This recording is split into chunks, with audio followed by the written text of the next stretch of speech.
This is from at Yoshivu. Congrats on matrimony, Yoshi. With classic consoles and games like Sonic Mania, is retro/retro style gaming becoming mainstream, increasing interest/prices? We've kind of covered this before when it comes to modern indie games. And I think it does increase. It depends. When you look at something like Sonic Mania and you look at something like modern indie games that couldn't be done on retro systems, you increase an interest in the aesthetic, and I think you increase the interest in the genres. 2D side-scrolling platformers, and things like that. And you probably do increase some interest in retro gaming, but I don't think everyone who's interested in modern indie games is going to go back to retro games and find themselves infatuated, because there are limitations that aren't necessarily present with modern indie games. I think what's more likely is people who are already interested in retro games are going to find themselves more drawn to modern indie games, the other way around. Like I said, it's not to say that it can't go backwards, but I think it's more likely to go from retro gamers are going to find their place in modern games with indie games. Sure, that's pretty much what I was going to say. The aesthetic only exists mainly to market towards the people that already know that aesthetic. Right.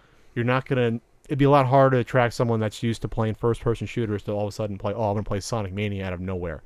That's kind of tough. That's a tough sell for something like that. To sort of abandon what they're used to growing up with gaming-wise in the modern sense, and all of a sudden I'm going to play a style going back. Yeah, you could find a cool retro-themed first-person shooter now, and someone could be really into it, but that doesn't mean they're necessarily going to go back and love Wolfenstein or Doom.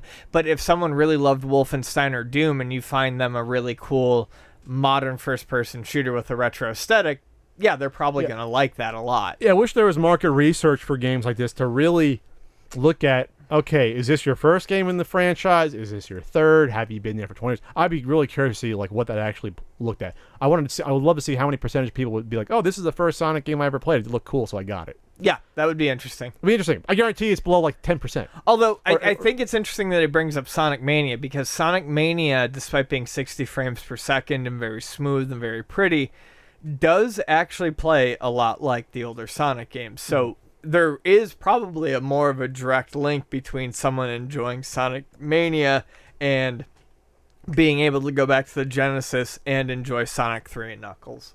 So it just depends. Again, so this is catering to that already existing retro/Sonic market. You're not necessarily creating a new one. Sure. So if someone enjoyed this, they could go back and enjoy that. And if someone enjoyed that, they can go forward and enjoy this. But I don't think I think this is an exception to the rule, not the rule. And by the way, this has gotten good reviews, Sonic Mania. It's fucking fantastic. Well, it's based upon, it's good games to begin with. It's lovely. Oh, it looks nice.